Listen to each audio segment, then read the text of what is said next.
Best Reactor of the Month. Tatanggap po ng 10,000 pesos. Walang iba po kundi si July Paunil. Congrats po kay July Paunil. Best Reactor of the Month, September 2021. Tatanggap po ng 10,000 pesos. Congrats po kay July Paunil, Engineer July Paunil. Dahil sa'yo Lola, tulong mo'y maalala pa. Dati nag-away pa, ngayon'y bati na sila. Hello everyone! What's up guys? Kamusta po kayong lahat? Sana po ay okay kayo at ligtas sa anumang karamdaman. Ito po ang inyong abang lingkod, si Engineer Ruel Silipat. Bumabati po sa inyo ng maganda at mapagpalang araw sa inyong lahat, saan man panig ng mundo kayo naroroon. Ito po muli tayo, gagawa po tayo ng panibagong reaction video at ito po ay patungkol kay July Paunil na siya pong nanalo ng Best Reactor of the Month of September 2021. So bago po tayo dumako doon, nais ko po munang anyayahan kayo na sana po ay mag-subscribe kayo sa aking channel, Engineer Ruel Silipat, at hit and click that notification bell para po updated kayo sa mga videos na ni-upload ko. Panoorin po natin ang imbitasyon ni Kuya Bal, Ate Edna at Kalinga Prab.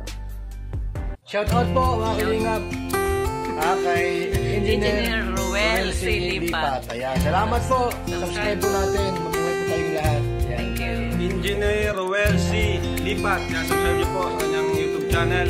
Ayan.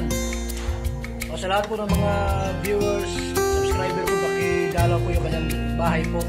Engineer Ruel Silipat. Support po. Maraming salamat. Yan, salamat po. So yun, salamat po Kuya Bal Santos Matubang, Ate Edna at Kalinga Prab. So yun, mga kalingap, mga kaibigan, mga kababayan. Ngayon, dadako na po tayo sa main topic po ng ating reaction video. At yun nga po ay patungkol kay July Paunil na siyang nanalo ng Best Reactor of the Month, September 2021.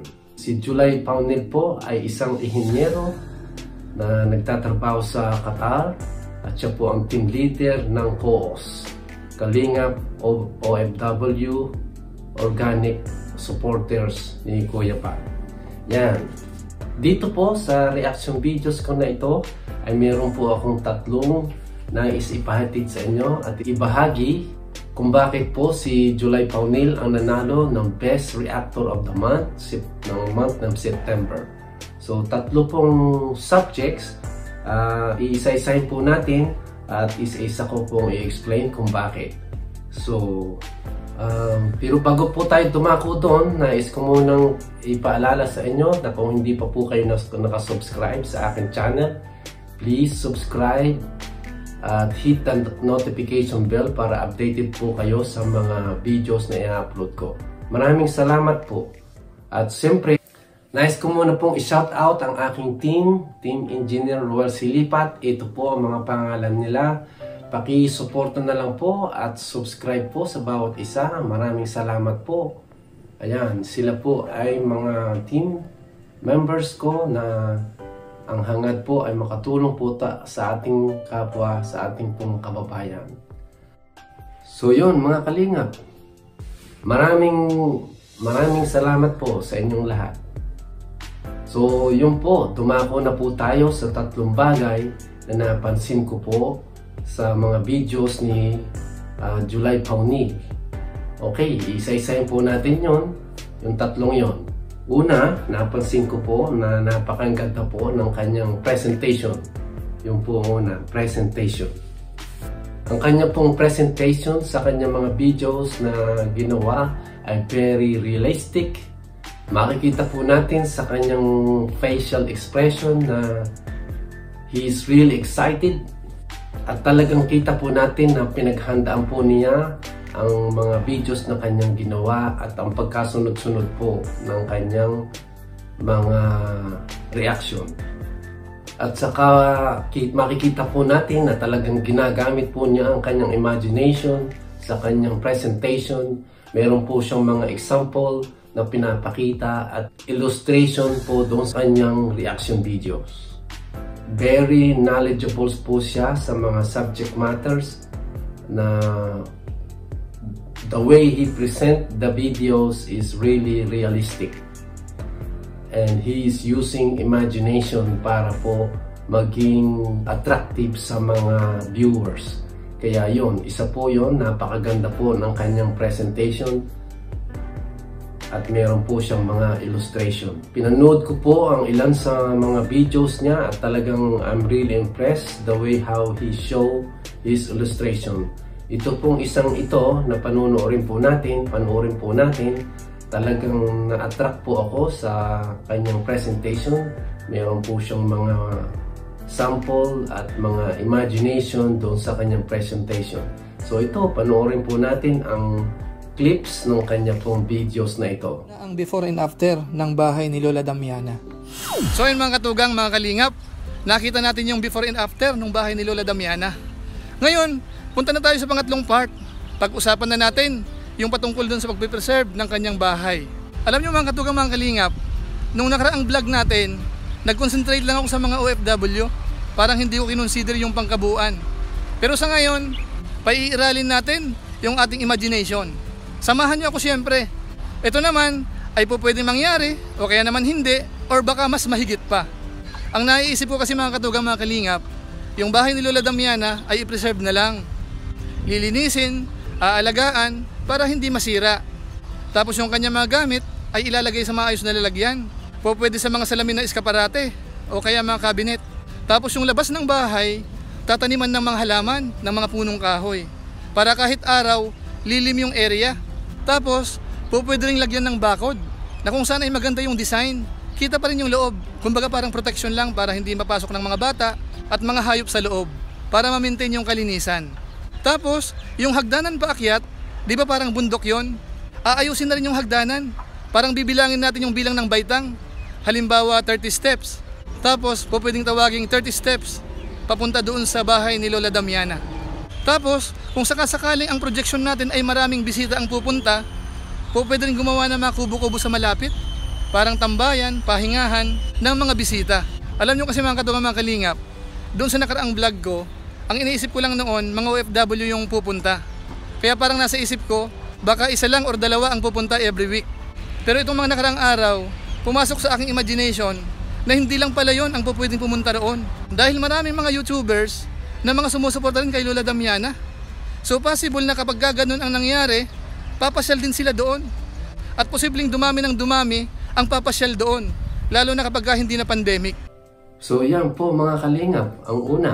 Nakita nyo po talagang idinitalye po niya sa kanyang presentation kung ano mangyayari, imagination niya, kung ano. Kaya napakaganda po ng kanyang presentation. For that, I give him A+.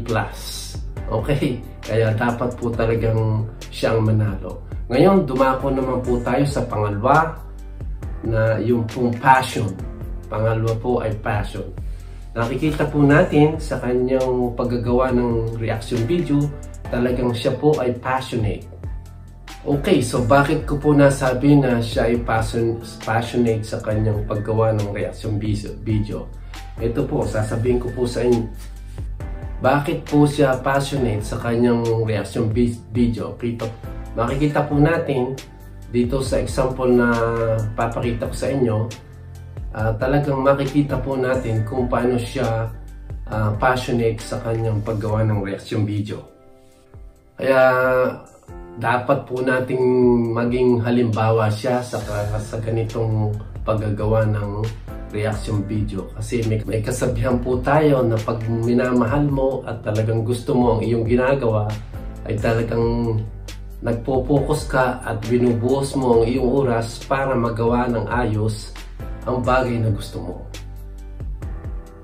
Talagang makikita po natin na ini-explain po niya ang detalye ng kanyang video pinagre-reaksyonan. Yan. So, dito sa video ito po, panoorin po natin at pagkatapos sabihin ko kung ano ang napansin ko. So ito, panoorin po natin. Ayun, what's up guys? Muli, welcome to my YouTube channel. Ito si Kuya July, ang inyong katugang, na muli na namang bumabati sa inyo ng magandang araw, magandang umaga, magandang gabi, magandang hapon, saang lugar man kayo naroon. Mapagpalang araw sa lahat. At sa araw na ito, meron tayong panibagong vlog. Pag-uusapan natin yung mga sikat na mga charity vloggers, na kung saan merong mga nagsasabi na bumababa daw yung kita sa YouTube, particular po kay Kuya Bal Santos Matubang. Pag-uusapan natin yan, kung totoo nga ba yun. Tapos ikukumpara din natin doon sa iba pang mga sikat na YouTubers. At syempre, lalagyan natin ng data.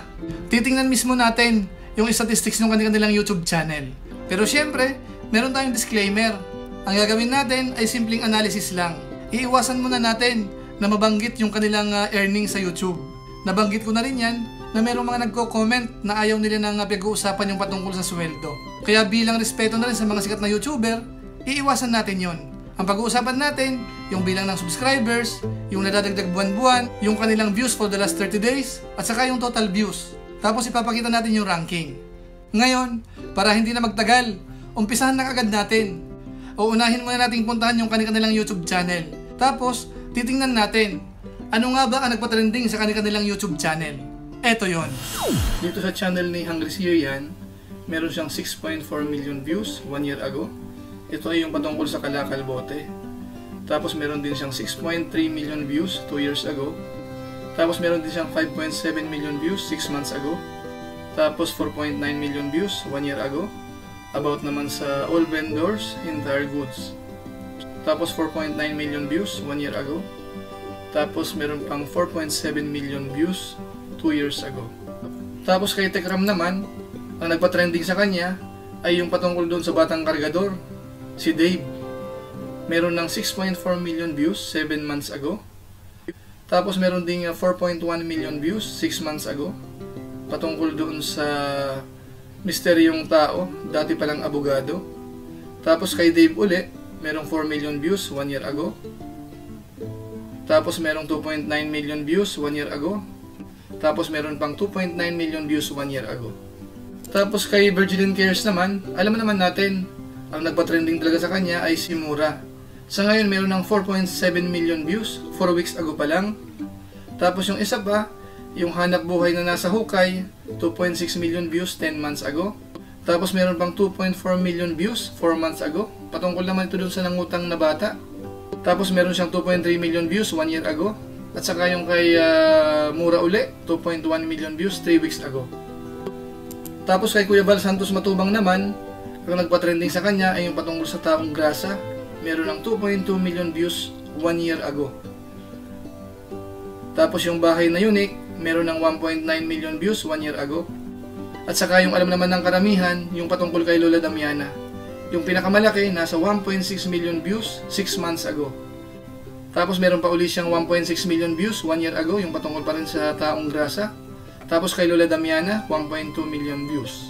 Tapos kay Pugong Biyahero naman, ang nagpa-trending sa kanya, yung patungkol sa iniwan kami ng asawa. Meron ng 2.5 million views 5 months ago.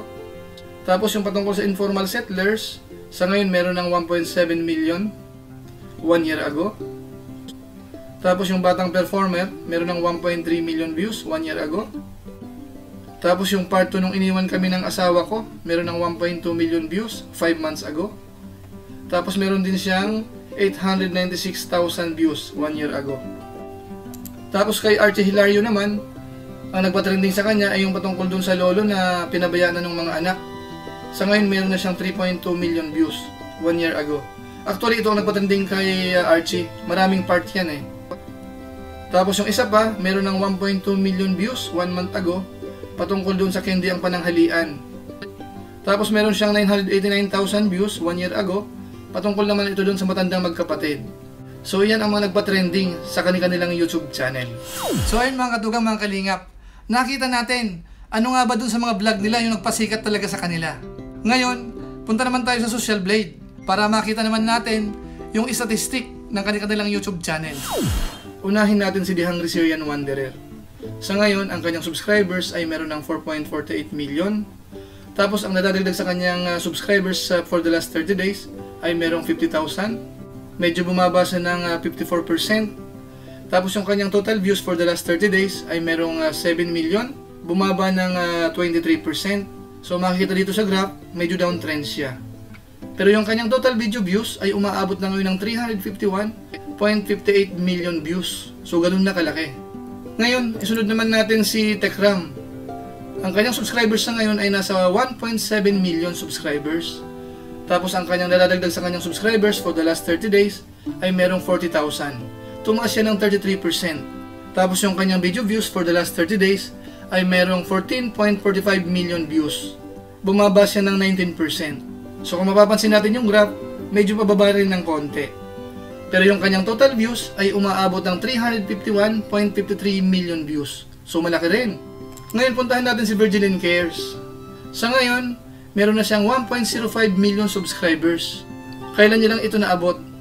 Pero yung nakakagulat dito, yung nadagdag sa kanyang subscribers for the last 30 days. Umabot ng 405,000 subscribers. Tumaas ng 726%. Kaya kitang-kita sa graph, biglang taas talaga yan. Tapos pagdating sa video views for the last 30 days, umaabot naman ng mahigit 26 million views. Tumaas ng 379%. Ganon din sa graph, kitang-kita pataas din. Meaning uptrend. Pero yung kanyang total video views, medyo hindi ganon kalaki. Nasa 73.58 million views. Ngayon puntahan naman natin si Kuya Bal Santos Matubang. Sa ngayon, ang kanyang subscribers ay nasa 954,000. Malapit na mag 1 million. Tapos ang nadadagdag sa kanyang subscribers for the last 30 days ay medyo bumaba. Nasa 20,000 lang. Bumaba ng 20%. So kitang-kita rin natin sa graph, medyo bumaba rin siya.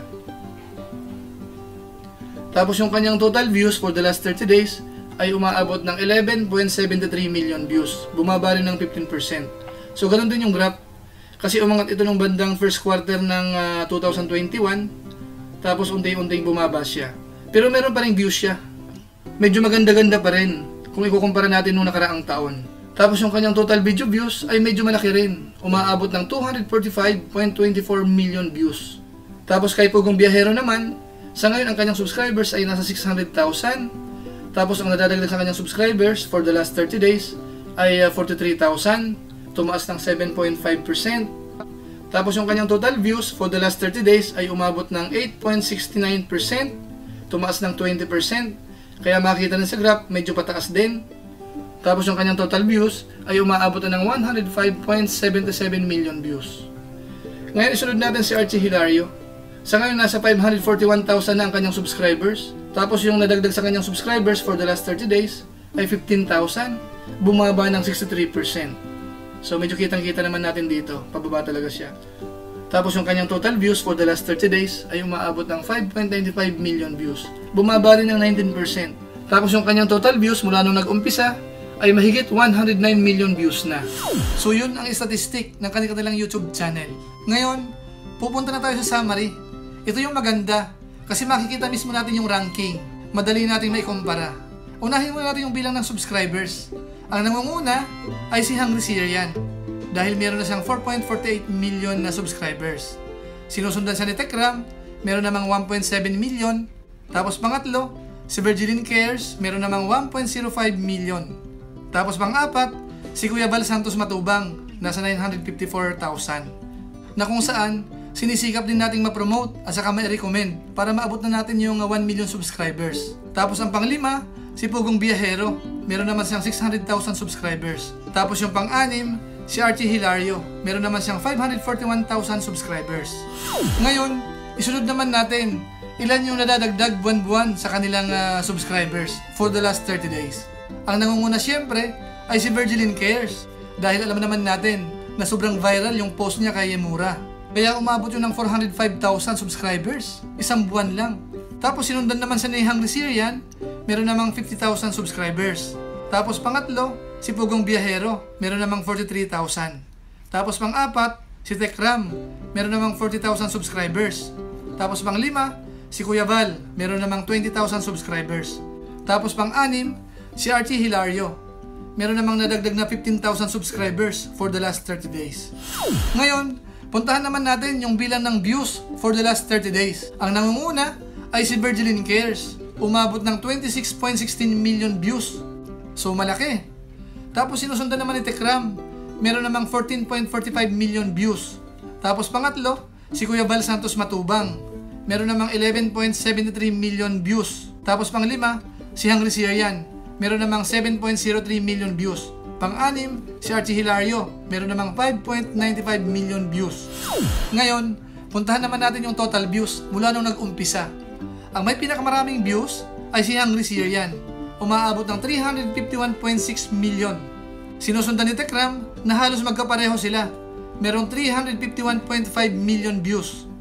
Tapos pangatlo, si Kuya Val Santos Matubang, meron namang 245.2 million views. Tapos pang-apat, si Archie Hilario, meron namang 109.1 million views. Panglima, Pugong Biyahero, meron namang 105.8 million views. Tapos pang-anim, si Virgilin Cares, meron pa lang siyang 73.3 million views. So yun yung summary. Ngayon, kung i-analyze na natin, totoo nga ba na nabawasan yung views ni Kuya Val Santos Matubang? Ang sagot dyan ay depende. Kung i-compare natin ngayong taon nung kalakasan niya, medyo bumaba nga siya. Pero kung ikukumpara natin nung nakaraang taon, medyo halos pareho pa rin o kaya mas tumaas pa nga. So yan, nakita po ninyo, talagang idinidetalye po niya ang bawat isa. Nagkakaroon po siya ng mga data at pinagko-compare po niya.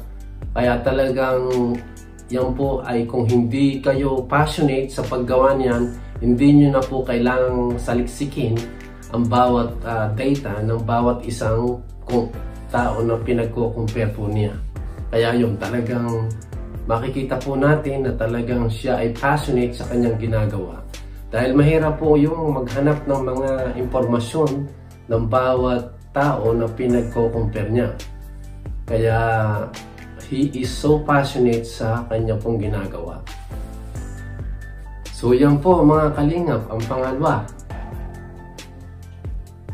Okay, so ito na po ang pangatlo na napansin ko. Kaya siya nanalo sa Best Reactor of the Month. Ito pong personality. Sa kanya pong personality, makikita po natin na talagang mahusay po siya sa paggawa ng reaction video. Saludo po ako kay July Paunil sa paggawa ng reaction video dahil magaling po siyang pumili ng salita na hindi po nakakasakit sa damdamin ng mga kanyang pinagre-reaksyonan. Maingat po siyang gumamit ng mga salita at pumili ng words na ginagamit po niya sa kanyang reaction video na hindi po makakasakit ng damdamin ng kanya pong binibigyan ng reaksyon. He used a very good verbal communication and words para po walang masaktan sa kanyang reaction video. Makikita rin po natin talagang nililinaw po niya ang kanyang mga salita upang sa ganon maliwanagan po ang mga nanonood. At the same time, makarelate po sila sa kanyang reaction videos.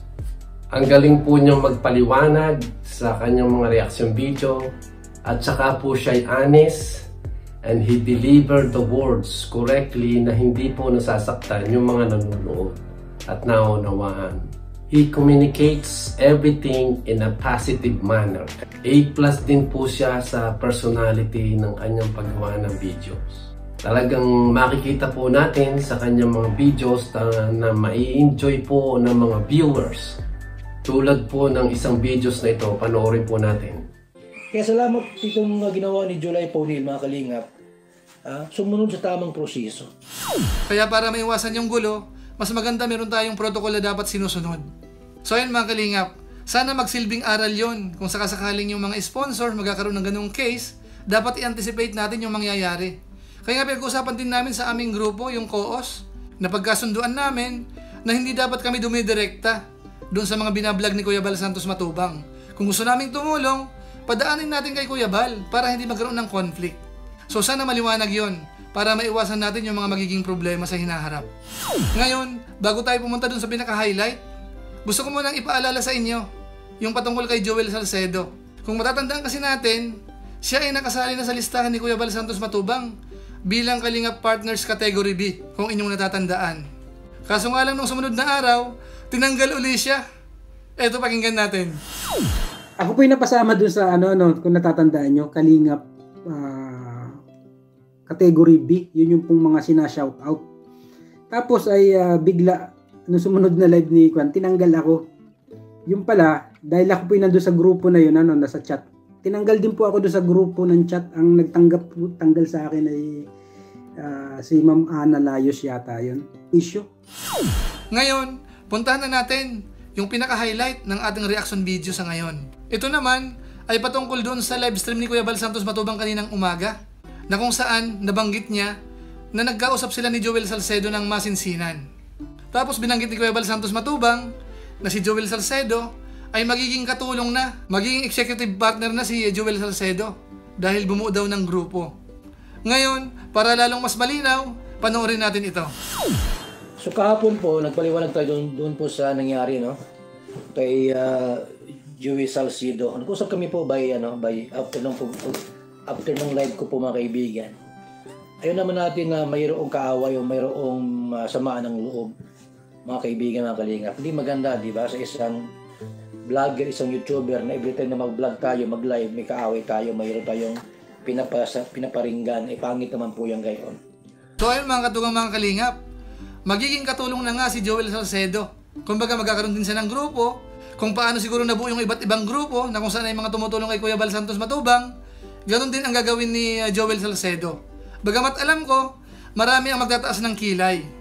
Pero ang masasabi ko lang, bigyan natin siya ng pagkakataon. Malay natin talagang seryoso naman siya para makatulong. Maganda yung hangarin. Pagbigyan natin. Pero syempre, asahan na natin yan. Na sa una, merong mga magko-comment dyan ng hindi maganda kay Joel Salcedo. Pero sana, ipakita ni Joel na talagang seryoso siya. Dahil unti-unti, makukumbinsin niya yung mga viewers niyan. Pero ang gusto kong ipapansin sa inyo, ay yung ginawa ni Kuya Bal Santos Matubang. Kahit nakarinig siya ng hindi magandang pananalita, okay lang sa kanya. Hindi siya nagtatanim ng sama ng loob sa mga naninira sa kanya. Kaya siguro, yun ang dapat nating tularan. Maging malawak yung pangunawa. Kaya samantalahin ko na rin yung panawagan natin doon sa mga kasamahan nating reactors, na kung saan ay parang medyo matindi ang tirada, ay hinahinay tayo ng konti. Baka naman nakakasira na tayo. Kaya kung ganun ang gagawin natin, baka nga maging tama yung mga comment ng iba. Sinasabi nila na yung mga reactors daw ang nakakasira. Imbis na maayos na, parang nagagatungan pa. At yan, mga kalingap, ang pangatlo. So yun, kita po ninyo, meron po siyang good presentation, good passion sa kanyang reaction video, at saka po sa kanyang personality. Hindi po siya nagbibideo na naka-t-shirt lang o nakasando. Tulad po ng sabi ni Kuya Bal Santos Matubang, kailangan po pag nagbibideo tayo ng ating reaksyon ay we have to have a good personality. We have to have a good choice of words. Lahat po ng katangiang iyon ay na kay July Paunil, kaya I salute you, Sir Engineer July Paunil, ang inhinyerong magsasaka. Yan. So, congratulations po sa inyong pagkapanalo ng September Reactor of the Month. Talagang well-deserved po na manalo po kayo dahil talagang magaganda po ang inyong mga reaction video. Ngayong araw, October 8, 2021, naabot na ni Kuya Bal Santos Matubang ang 1 million subscribers. Basta isa lang masasabi natin, maraming salamat sa supporters at congratulations to Kuya Bal Santos Matubang dahil naabot niya na yung 1 million subscribers. Maraming salamat sa inyo. Ngayon, bago tayo tuloy magtapos, syempre gusto ko lang munang pasalamatan din yung mga sponsors ni Kuya Bal Santos Matubang, yung mga bumuo ng grupo. Shoutout kay Engineer Ruel C. Lipat at saka kay Ka-Helper. Ganon na rin doon sa iba pang mga grupo na kung saan ay mga gusto nila mag-sponsor kay Kuya Bal Santos Matubang. Once again, congratulations po kay Kuya Bal Santos Matubang for reaching a new milestone of 1 million subscriber. More power to you, Kuya Bal Santos Matubang. And July Paunil, ang ihinyerong magsasaka. Keep up the good works and more power to you. At bago ko po tapusin ito, nais ko po muli na ipalala sa inyo na inanayan ko po, please support me, Engineer Roel Lipat, at gayon din po ang aking team. Maraming salamat po muli at sana abangan nyo po ako sa susunod kong reaction video. Pansamantala, nagpapaalam po ako at sana ipagpalain tayo ng buong may kapal. Mabuhay tayong lahat and may God bless you.